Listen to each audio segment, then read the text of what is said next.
Student, good evening to all of you. Welcome to back Vandana computer YouTube channel. मैं Vijay sir आप सभी का स्वागत करता हूं। फ्रेंड्स आज से मैं टैली प्राइम का कोर्स स्टार्ट करने वाला हूं अपने चैनल पे। और Tally Prime basic to advance आपको सारी चीज़ें समझाई जाएगी, एक एक पॉइंट आपको क्लियर कराई जाएंगी।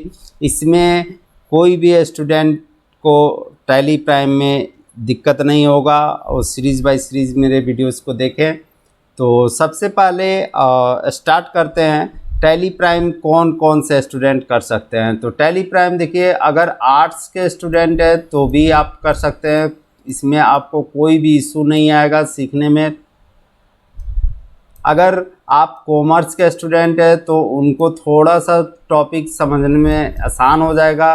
अगर कोई स्टूडेंट अदर स्ट्रीम्स हैं तो भी उनको कोई प्रॉब्लम नहीं आएगा। इवन अगर कोई टैली ईआरपी अगर करके रखे हैं, ईआरपी 9 करके रखे हैं, तो उन्हें भी ये चीज़ें समझ में आएंगी। यानी सबके लिए ये टैली प्राइम कोर्स इस वीडियोस के माध्यम से इस ट्यूटोरियल में समझ में आ जाएगी। चूँकि मैं बेसिक टू एडवांस कवर करने वाला हूँ, एक एक पॉइंट को मैं एडवांस में बेसिक से लेकर एडवांस तक कवर करूँगा, टॉपिक डील करूँगा। इसमें सारी चीज़ों को मैं समझाऊँगा और बेसिक जिस तरह से सीरीज़ बाय सीरीज़ वीडियोज़ आएंगे आपको प्रैक्टिस करनी है। तो आज का ट्यूटोरियल जो है वो लेक्चर 1 है और लेक्चर 1 में मैं आपको आज इंट्रोड्यूस कराने वाला हूँ टैली प्राइम सॉफ्टवेयर का। टैली प्राइम सॉफ्टवेयर बेसिकली ये आपका लगभग 100 देशों में चलता है और इसका डिमांड आज के डेट में इसका बहुत हाई है, क्योंकि हर एक फाइनेंशियल कंपनी या फिर कोई भी कंपनी छोटा ना छोटा एक सॉफ्टवेयर टैली का रखता है। अकाउंटिंग का काम किसी भी कंपनी में होता ही होता है, इन्वेंट्री का काम होता ही होता है। तो टैली प्राइम सॉफ्टवेयर एक हमारा एप्लीकेशन सॉफ्टवेयर है जिसमें अकाउंटिंग एंड इन्वेंट्री का काम होता है। अकाउंटिंग एंड इन्वेंट्री आपको आगे मैं समझा दूंगा क्या होता है। फिलहाल अकाउंटिंग एंड इन्वेंट्री का काम होता है। ये एक हमारा सॉफ्टवेयर है जिसके माध्यम से अकाउंटिंग एंड इन्वेंट्री का काम करते हैं। लगभग ये 100 देशों में आपको 100 देशों में लगभग ये कोर्स हमारा चलता है। टैली प्राइम का यूज़ किया जाता है, लगभग 100 देशों में यूज़ इसका किया जाता है। तो टैली प्राइम सॉफ्टवेयर एक बहुत ही अकाउंटिंग के लिए या फिर इन्वेंट्री के लिए बहुत ही महत्वपूर्ण सॉफ्टवेयर है। उसके बाद से इसमें हम लोग देखेंगे कि क्या क्या नोट्स हमको पढ़ना है, इसमें क्या क्या नोट्स रहेंगे, किस तरीके से हमें नोट्स को कवर करना है, किस प्रकार से हमें पढ़ना है। तो उसके लिए सबसे पहले अगर आप आर्ट्स के स्टूडेंट हैं या फिर साइंस के स्टूडेंट हैं या फिर आप पढ़ाई छोड़ भी चुके हैं तो भी आपको इस तरीके से नोट्स को कंप्लीट करना है ताकि आपको चीज़ें समझ में आए। तो सबसे पहले चलिए हम नोट्स की बात कर लेते हैं। तो पहला नोट्स देखिएगा, यहाँ पे आपका टैली प्राइम का यहाँ पे नोट्स दिया हुआ है और इस नोट्स में आपको अकाउंटिंग सबसे पहले कवर करना होगा। तो मैंने पहले ही बताया था कि कॉमर्स के स्टूडेंट है तो उन्हें थोड़ा समझना आसान हो जाएगा, चूँकि उनका अकाउंटिंग जो होता है वो थोड़ा क्लियर होता है और नहीं भी क्लियर होगा तो वो थोड़ा सा आसानी से समझ सकते हैं। उसके बाद से इसके नीचे मैं सिलेबस की बात करूं तो अकाउंटिंग आपको समझ में आएगा। यहाँ पे देखिए सिलेबस जो है आपका, यहाँ से सिलेबस स्टार्ट है। तो इसमें हम लोग देखेंगे introduction to Tally Prime, accounts क्या होता है, गोल्डन रूल्स ऑफ अकाउंटिंग। उसके बाद से एक एक्सरसाइज को हम लोग करेंगे। उसके बाद से इंट्रोड्यूस टू बिजनेस ऑर्गेनाइजेशन क्या होता है। उसके बाद से ग्रुप, लेजर, वाउचर, ये सब क्या होता है, इन सब चीज़ों को हम लोग अकाउंटिंग में समझेंगे। उसके बाद से pre defined group in tally, इनको देखेंगे। Pre defined group in tally इनको देखेंगे। उसके बाद से प्री डिफाइंड वाउचर इन टैली, इसको देखेंगे। ये सब टॉपिक हम लोग देखने वाले हैं आपका अकाउंटिंग में। उसके बाद से types of pre vouchers types in tally, इसको देखेंगे। एक्सरसाइज 2 उसके बाद से करेंगे। उसके बाद से financial statement, inventory management, what is tax, क्या होता है टैक्स के बारे में हम लोग समझेंगे। जीएसटी हो गया, आपका इस प्रकार से हम लोग समझेंगे। फिर एक्सरसाइज 3 करेंगे, उसके बाद से टर्मिनोलॉजी ऑफ अकाउंटिंग देखेंगे। ये सब फ्रेंड्स आपका सारा अकाउंटिंग का पार्ट है, और टैली में काम करने से पहले ये सारे टॉपिक्स आपको अच्छे प्रकार से क्लियर होनी चाहिए, तभी आप अकाउंटिंग टैली पे कर सकते हैं। तो यहीं से हमारा सिलेबस स्टार्ट होगा। हम लोग सबसे पहले इंट्रोडक्शन टू टैली समझेंगे। उसके अलावा जो बिजनेस ऑर्गेनाइजेशन होता है वो हमारा 3 प्रकार का होता है, जिसमें हम लोग इसमें case study 1, case study 2, case study 3, case study 4, case study 5, इस तरह से करके हम लोग इसको पार्ट बाय पार्ट हम लोग केस स्टडी करके डिवाइड कर दिए हैं। तो केस स्टडी 1 में हम लोग पढ़ेंगे केस स्टडी 1 में सर्विस ऑर्गेनाइजेशन के बारे में। सर्विस ऑर्गेनाइजेशन एक प्रकार का हमारा बिजनेस होता है, जिसमें सामने कस्टमर रहता है और वहाँ पे हम लोग सर्विस उनको देकर और बदले में पैसे ले लेते हैं। तो इस प्रकार के एंट्री हम लोग करेंगे। जब अकाउंटिंग मेरा ये पोर्शन सारा क्लियर हो जाएगा तब हम इस पे आएंगे और यहाँ पे सर्विस ऑर्गेनाइजेशन के बारे में पढ़ेंगे और इसका एंट्री करना स्टार्ट करेंगे। तो सर्विस ऑर्गेनाइजेशन का अगर आप देखिएगा एंट्री, तो आपका अप्रैल मंथ से लेकर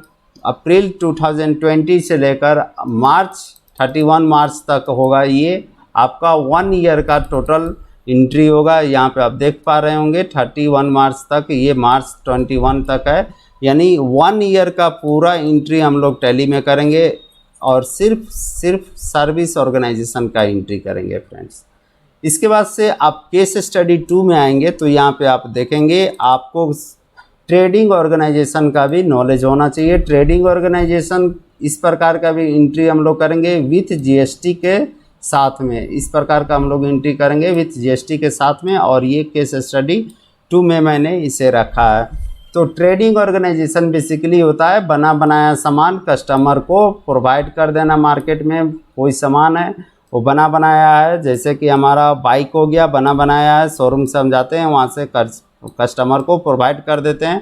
तो ये हमारा इस प्रकार के बिजनेस हमारा ट्रेडिंग ऑर्गेनाइजेशन में आता है। तो ट्रेडिंग ऑर्गेनाइजेशन में भी हम लोग इस प्रकार से एंट्री करेंगे। इसमें आपका अक्टूबर 2020 से लेकर हमारा जो बिजनेस स्टार्ट होगा 31 मार्च 2021 तक हमारा ये बिजनेस चलेगा। तो इस प्रकार से हम लोग इस प्रकार से कुछ क्वेश्चंस दिए रहेंगे और इन सारे क्वेश्चंस को हम लोग को एंट्री करना होगा टैली में। तो ट्रेडिंग ऑर्गेनाइजेशन विथ जीएसटी के बाद हमारा आता है केस स्टडी 3, और इसमें हम लोग देखेंगे केस स्टडी 3 में service organisation with GST. Service organisation with GST इसमें हम लोग देखेंगे सर्विस ऑर्गेनाइजेशन विथ जीएसटी। और यहाँ पे आप देखेंगे कि केस स्टडी 1 में मैंने देखा था यहाँ पे सर्विस ऑर्गेनाइजेशन सिर्फ, मतलब इसमें हमारा सर्विस ऑर्गेनाइजेशन का जो है बस ये देखेंगे, और केस स्टडी 3 में हम लोग देखेंगे सर्विस ऑर्गेनाइजेशन विथ जीएसटी। उसके बाद से हम लोग 4 में देखेंगे केस स्टडी 4 में। केस स्टडी 4 में हमारा है मैन्युफैक्चरिंग ऑर्गेनाइजेशन विथ जीएसटी। तो मैन्युफैक्चरिंग ऑर्गेनाइजेशन विथ जीएसटी में हम लोग मैन्युफैक्चरिंग ऐसे वस्तु को लाएंगे जो मैन्युफैक्चरिंग होगा सामान, और उसे हम मार्केट में उसे हम सेल कर देंगे। तो ऐसे वस्तु को हम लोग बेसिक लेवल से बनाते हैं कंपनी में रॉ मटेरियल्स का यूज़ करके बनाएंगे उसे। जैसे कि मैंने बाइक का प्रीवियस में एग्जांपल दिया था ट्रेडिंग ऑर्गेनाइजेशन में। तो ट्रेडिंग ऑर्गेनाइजेशन का सपोज यामाहा का जो बाइक है जहाँ बनता है, जिस कंपनी में उसका रॉ मटेरियल फाइबर लगते हैं, स्टील लगेंगे, ग्लास लगेंगे, तो ये सब बनता है जहाँ पे, और उसे लाया जाता है ट्रेडिंग ऑर्गेनाइजेशन, मतलब शोरूम में लाया जाएगा और उसके बाद से उसको कस्टमर को दे दिया जाता है। तो मैन्युफैक्चरिंग ऑर्गेनाइजेशन में आपका प्रोडक्ट को मैन्युफैक्चरिंग किया जाता है और उसके बाद से ट्रेडिंग ऑर्गेनाइजेशन पास आता है और कस्टमर को सेंड कर दिया जाता है। तो इस प्रकार के एंट्री को हम लोग देखेंगे विथ जीएसटी के साथ में। उसके बाद से हम लोग ऑप्शन देखेंगे केस स्टडी 5 में हम लोग देखेंगे। केस स्टडी 5 में आपका है पेरोल मैनेजमेंट। पेरोल मैनेजमेंट को हम लोग देखेंगे। तो इस प्रकार से आपका पूरा नोट्स यहाँ पे आप देख पा रहे होंगे। पहले हमें अकाउंटिंग कंप्लीट करना होगा, ये सब सारे टॉपिक्स आपको क्लियर करने होंगे। उसके बाद से हम लोग केस स्टडी की तरफ चलेंगे। उसके बाद से केस स्टडी 2 देखेंगे हम लोग। केस स्टडी 2 में आपका ट्रेडिंग ऑर्गेनाइजेशन विथ जीएसटी देखेंगे। उसके बाद से केस स्टडी 3 देखेंगे, service organisation with GST. And case study 4 manufacturing organisation with GST. And case study 5 payroll management हम लोग देखेंगे सारे। तो ये हमारा सिलेबस रहा और इस सिलेबस में हम लोग ये देखेंगे। अब मैं बात कर लेता हूँ टैली प्राइम का स्कोप। अगर ये कोर्स कर लेते हैं तो इसमें आपका स्कोप क्या है। तो आप कहीं भी अकाउंटिंग का काम कर सकते हैं, किसी भी कंपनी में अकाउंटिंग का ये कोर्स करने के बाद आप अकाउंटिंग का जॉब कर सकते हैं, किसी भी प्राइवेट कंपनी में या फिर गवर्नमेंट कंपनी में। इवन आप सीए का भी काम कर सकते हैं, चार्टेड अकाउंट का किसी बैंक में आप ज्वाइन कर सकते हैं। उसके बाद से अगर आपका खुद का बिजनेस है तो उस बिजनेस को भी आप मैनेज कर सकते हैं अकाउंटिंग में, टैली प्राइम सॉफ्टवेयर में।